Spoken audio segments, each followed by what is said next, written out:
ये कहानी Lord of the rings की तीनों फिल्मों से पहले की है, लेकिन इसे उनके बाद रिलीज किया गया था। इस फिल्म में अलग अलग जातियों के लोग दिखाई देते हैं, जैसे कि एल्व्स जो बेहद अमीर और हुनरमंद होते हैं। ये पहाड़ों में रहते हैं और हाथ के काम में माहिर होते हैं। एल्व्स अमर होते हैं, यानी वो कभी मरते नहीं, इसलिए कई लोग उन्हें भगवान जैसा मानते हैं। कहानी में 5 जादूगरों विजर्ड्स का भी जिक्र आता है, जिनमें गैंडल्फ द ग्रे, सारूमन और एक तीसरा जादूगर ब्राउन कहलाता है। इन तीनों का किरदार इस कहानी में देखने को मिलता है। दूसरी ओर हॉबिट्स नाम के छोटे कद के लोग शायर नाम की जगह में रहते हैं। वहाँ पर न लड़ाई होती है न हिंसा, वो लोग बस खाते पीते मौज मस्ती करते हैं और हमेशा खुश रहते हैं। अब बात करते हैं ऑर्क्स की। ये दरअसल राक्षसों की एक प्रजाति है जो हर जीव के दुश्मन है। इनके नेता का नाम है अजोग। इनके साथ ही गॉब्लिन्स नाम की प्रजाति भी होती है, जो कि ऑर्क्स की ही एक शाखा है। तो ये थी वो अलग अलग प्रजातियां जो आपको इस कहानी में आगे देखने और सुनने को मिलेंगी। अब आते हैं असली किरदार पर, बिल्बो बैगिंस, जो फ्रोडो का चाचा है। इस कहानी में बताया गया है कि बिल्बो की जिंदगी कैसी थी। कहानी की शुरुआत में उसे 11 साल का दिखाया गया है, जब वो अपनी जिंदगी की सारी बातें एक किताब में लिख रहा होता है ताकि उसका भतीजा फ्रोडो उसे पढ़ सके। इसके बाद कहानी 60 साल पीछे चली जाती है, उस वक्त की जब ड्वार्फ्स यानी बौने लोग पहाड़ों के अंदर अपने खूबसूरत शहरों में रहा करते थे। उनकी दुनिया इतनी शानदार थी कि देखने वालों को स्वर्ग जैसी लगती थी। और उन बौनों के राजा का नाम था थॉरिन ओकेनशील्ड। थोरिन का राजवंश पूरी तरह सुरक्षित था, क्योंकि उसके बेटे और पोते दोनों जीवित थे। उस समय बौने लोग ड्वार्व्स दुनिया के सबसे अमीर प्रजाति माने जाते थे, क्योंकि उनके पहाड़ों के अंदर सोने की नदियां बहती थीं। उन्हें वहाँ हीरे, जवाहरात और कीमती पत्थर मिलते थे और वे इन्हें तराशने में बेहद कुशल कारीगर थे। एक दिन एक बौने को पहाड़ की गहराइयों में एक विशाल हीरा मिला। इस हीरे को हार्ट ऑफ द माउंटेन कहा गया। राजा थ्रोर ने इसे अपनी शाही ताकत और हक का प्रतीक बना दिया और इसका नाम रखा द किंग्स जूवल। कई सालों तक इस राज्य में सब कुछ शांति और समृद्धि से चलता रहा, लेकिन एक दिन उत्तर दिशा से एक भयानक ड्रैगन आ पहुंचा, जिसका नाम था स्माउग। यह ड्रैगन अपने मुंह से आग उगलता था और बेहद क्रूर व लालची था। उसने अपने रास्ते में आने वाले सभी शहरों को जला डाला और फिर उस पहाड़ में घुस गया जहाँ बौने रहते थे। उसने सारा सोना और खजाना अपने कब्जे में ले लिया, अपनी लालच और शक्ति दिखाने के लिए। इस हमले में वह कीमती हीरा हार्ट ऑफ द माउंटेन यानी राजा का हीरा एरेबोर भी खो गया। जो बौने कभी सोने के साम्राज्य के मालिक थे, अब बेघर और बेसहारा बन गए। स्माउग नाम का वो ड्रैगन पूरे इलाके पर राज करने लगा और सारे बौनों को पहाड़ों से भागना पड़ा। इसी दौरान एल्व्स की सेना वहाँ पहुंची। राजा थ्रोर का पोता थ्रेन उनसे मदद की भीख मांगता है, लेकिन एल्व्स ने मदद करने से इनकार कर दिया। उनके राजा को डर था कि अगर उन्होंने कुछ किया तो उनके लोग ड्रैगन के क्रोध का शिकार हो जाएंगे, इसलिए उन्होंने मुड़कर देखना तक गवारा नहीं किया। इसके बाद बौने पूरी तरह बेघर हो गए। वो जंगलों में भटकने लगे और राजकुमार थॉरिन को इंसानों के लिए मजदूरी तक करनी पड़ी। जो लोग कभी सोने के महलों में रहते थे, वो अब दर दर की ठोकरें खाने लगे। इस तरह वो बौने जो कभी स्वर्ग जैसी जगह पर रहते थे, अब हमेशा के लिए अपना घर और राज्य खो बैठे। कई साल इसी तरह बीत गए। फिर एक दिन जादूगर गंडाल्फ द ग्रे ने बिल्बो बैगिंस के घर पर एक अजीब सी पार्टी रखी, जिसके बारे में बिल्बो को खुद कुछ पता नहीं था। उस रात 13 बौने 13 ड्वार्व्स वहाँ पहुँचे, जिनमें थॉरिन ओकेनशील्ड भी शामिल था, जो राजा थ्रोर का पोता और बौनों का नेता था। पार्टी के दौरान उन्होंने बताया कि अब पंछी फिर से उन पहाड़ों की ओर लौटने लगे हैं जहां वे पहले रहा करते थे। एक भविष्यवाणी के अनुसार जब पंछी वापस एरेबोर की ओर लौटने लगे तो इसका मतलब होता है कि स्मॉग नाम का ड्रैगन अपनी तबाही के अंत के करीब है। थॉरिन कहता है, अगर ये संकेत हमने देखा है तो दूसरों ने भी देखा होगा और अब वे सब भी हमारे एरेबोर पर कब्जा करना चाहेंगे, जहां अनगिनत खजाने और सोना अब भी छिपा है। लेकिन हम ऐसा नहीं होने देंगे। हम स्मॉग को मार गिराएंगे, उसे भगा देंगे और अपना घर, अपनी जमीन और अपना गर्व वापस हासिल करेंगे। तभी एक बौना कहता है, लेकिन तुम भूल रहे हो, पहाड़ का मुख्य दरवाजा तो बंद है, अंदर जाने का कोई रास्ता नहीं। तभी गांडल्फ मुस्कुराता है और अपनी जेब से एक चाबी निकाल कर कहता है, यह चाबी तुम्हारे पिता ने मुझे दी थी ताकि मैं इसे सुरक्षित रख सकूं। ये देखकर एक और बौना कहता है, अगर चाबी है तो जरूर कोई गुप्त दरवाजा भी होगा जिससे हम अंदर जा सकते हैं। गैंडल्फ द ग्रे कहता है, हाँ, पहाड़ की दीवारों के पास कुछ पुराने खंडहर हैं जहाँ से एक गुप्त रास्ता नीचे के कमरों तक जाता है, लेकिन उस दरवाजे को ढूंढना आसान नहीं होगा, क्योंकि एरेबोर के दरवाजे हमेशा अदृश्य रहते हैं। इसके बाद गंडाल्फ एक नक्शा मैप निकालता है और कहता है, इस नक्शे में इसका जवाब छिपा है। शायद ये हमें बताए कि वह दरवाजा कहाँ है, लेकिन मुझे इसे पढ़ना नहीं आता। हालांकि मिडिल अर्थ में कुछ लोग हैं जो ऐसे नक्शे को पढ़ सकते हैं और इसके गुप्त संकेतों को समझ सकते हैं। हमें उनकी मदद लेनी होगी।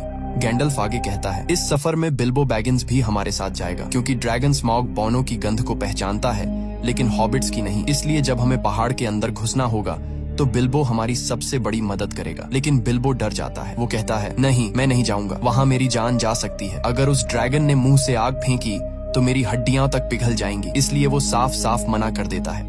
मगर अगले दिन जब सभी बौने और गैंडल्फ रवाना हो जाते हैं तो बिल्बो को अचानक कुछ महसूस होता है। वो भागता हुआ उनके पीछे जाता है और उनके दिए हुए सहमति पत्र कॉन्ट्रैक्ट पर दस्तखत कर देता है। अब बिल्बो भी उन 13 बौनों की टोली का हिस्सा बन जाता है और सब मिलकर उस जगह की ओर निकल पड़ते हैं जहां ड्रैगन स्मॉग रहता है, यानी एरिबोर की दिशा में। पूरा दिन सफर करने के बाद रात को जब वो एक जगह आराम करने रुकते हैं तो उन्हें एहसास होता है कि चारों तरफ ऑर्क्स राक्षस घूम रहे हैं। तभी एक बुजुर्ग बौना अपनी पुरानी यादें सुनाने लगता है। वो कहता है, जब स्मॉग ने हमारे पहाड़ों पर कब्जा कर लिया था तब हमारे राजा ने अपनी पुरानी नगरी वापस लेने की कोशिश की थी, लेकिन उससे पहले ऑर्क्स की सेना आ पहुंची। उनका नेता बेहद भयानक और शक्तिशाली था। उसका नाम था आजोग। राजा थ्रॉर यानी थॉरिन के दादा ने उससे सीधे लड़ाई की, लेकिन अजोग ने उनका सिर काट दिया। इस सदमे से थॉरिन के पिता थ्रेन पागल हो गए और फिर कभी नहीं मिले। लेकिन थॉरिन ने हार नहीं मानी। उसने अजोग का मुकाबला बिना हथियार के किया और लंबी लड़ाई के बाद अपनी तलवार से अजोग का एक हाथ काट दिया। तब उस दानव को एहसास हुआ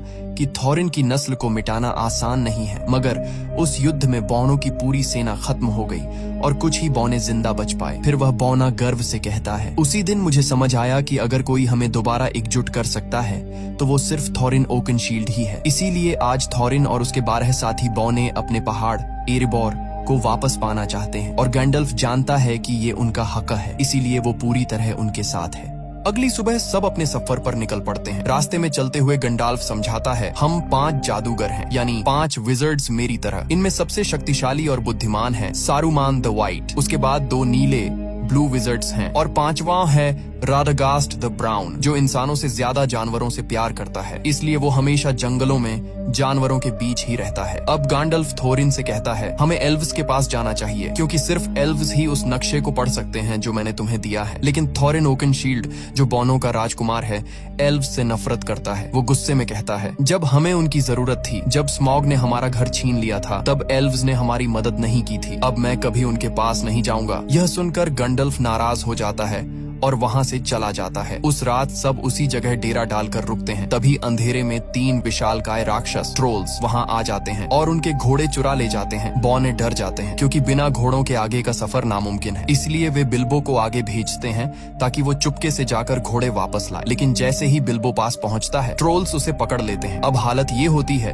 कि सभी बौनों को पकड़ लिया जाता है और ट्रोल्स उन्हें आग पर भूनकर खाने की तैयारी करने लगते हैं। तभी उनमें से एक ट्रोल कहता है, जल्दी करो, सूरज निकलने वाला है। अगर सूरज की रोशनी हम पर पड़ी तो हम सब पत्थर बन जाएंगे। इसी बीच बिल्बो अपनी चालाकी दिखाता है। वो तीनों ट्रोल्स से बातों में उलझाने लगता है, उन्हें आपस में झगड़वाने लगता है ताकि वक्त निकल जाए। और जैसे ही सुबह की पहली किरणें निकलती हैं, उसी वक्त गैंडल्फ ऊंची चट्टान पर खड़ा होता है। वो अपनी जादुई छड़ी से उस चट्टान पर वार करता है और चट्टान टूटकर 2 हिस्सों में बंट जाती है। उसके पीछे से निकलती हुई सूरज की तेज किरणें सीधी ट्रोल्स पर पड़ती हैं और देखते ही देखते तीनों ट्रोल्स पत्थर बन जाते हैं। इस तरह बिल्बो की समझदारी और गैंडल्फ के जादू से सारे बौने बच जाते हैं और उनका सफर फिर से जारी होता है। आगे बढ़ते हुए गैंडल्फ का 5वां साथी उनके पास पहुंचता है, जिसका नाम है राडागास्ट द ब्राउन। वो भी एक जादूगर है, लेकिन बाकी सभी से बिल्कुल अलग। उसके कपड़े मिट्टी से सने होते हैं और उसके आसपास हमेशा जानवर और पक्षी घूमते रहते हैं। वो गैंडल्फ से घबराई हुई आवाज में कहता है, ग्रीनवुड बीमार हो गया है। ग्रीनवुड उस बड़े जंगल का नाम है। वो बताता है कि वहाँ अब पेड़ पौधे उगना बंद हो गए हैं और जंगल में अब भयानक मकड़ियाँ बस गई हैं। वो कहता है, ये सारी मकड़ियाँ डोल गुलदूर नाम की जगह से आई हैं। डोल गुलदूर दरअसल ग्रीनवुड के अंदर एक पुराना किला है जो कभी सौरॉन की शरण स्थली हुआ करता था। गैंडल्फ हैरान होकर कहता है, लेकिन वो तो अब वीरान पड़ा है। इस पर राडागास्ट जवाब देता है, नहीं गैंडल्फ, वो वीरान नहीं है, मैं खुद वहाँ गया था। उसकी आंखों में डर झलकता है। वहाँ एक काली परछाई है, एक प्राचीन राक्षस की आत्मा जो अंधेरे की दुनिया से आत्माओं को बुला सकती है। उसने मुझ पर हमला किया, लेकिन मैंने किसी तरह खुद को बचा लिया और तभी मैंने अंधेरे में उस छाया को देखा। वो सौरॉन की थी। इतना कहकर राडागास्ट एक अजीब सी तलवार निकालता है और गैंडल्फ को दिखाता है। वो कहता है, ये तलवार किसी इंसान की बनाई हुई नहीं है, ये जीवित दुनिया की नहीं, कुछ और है। गैंडल्फ उस तलवार को देखते ही समझ जाता है कि राडागास्ट सच कह रहा है। अंधकार फिर से लौट आया है। उसी वक्त आसमान से भेड़ियों की डरावनी हुआ सुनाई देती है। गैंडल्फ चौंक जाता है। ये वॉर्ग्स हैं। असल में ये भेड़िए नहीं बल्कि ऑर्क्स के शिकारी जानवर हैं जो उन्हें मारने और पकड़ने के लिए पीछा कर रहे थे। रादागास्ट तुरंत कहता है, मैं उन्हें अपनी तरफ खींच लूंगा, तुम सब भाग जाओ। वो अपनी जादुई स्लेज पर सवार होता है जो खरगोशों से खींची जाती है और ऑर्क्स और वॉर्ग्स उसका पीछा करने लगते हैं। इधर गैंडल्फ और बाकी बौने भागते हुए जमीन के नीचे बने एक सुरंग में घुस जाते हैं। पीछे से वॉर्ग्स उन पर झपटने ही वाले होते हैं, लेकिन वो सब किसी तरह सुरंग के अंदर गायब हो जाते हैं और फिलहाल के लिए अपनी जान बचा लेते हैं। तभी अचानक वहाँ एल्व्स आ पहुँचते हैं, तेज, खूबसूरत और बेहद घातक। कुछ ही पलों में वो सारे ऑर्क्स को खत्म कर देते हैं। इस लड़ाई से बचते हुए बौने, गैंडाल्फ और बिल्बो एक अंधेरी गुफा से निकलकर पहुँचते हैं एक जादुई और रहस्यमयी जगह रिवेंडेल यानी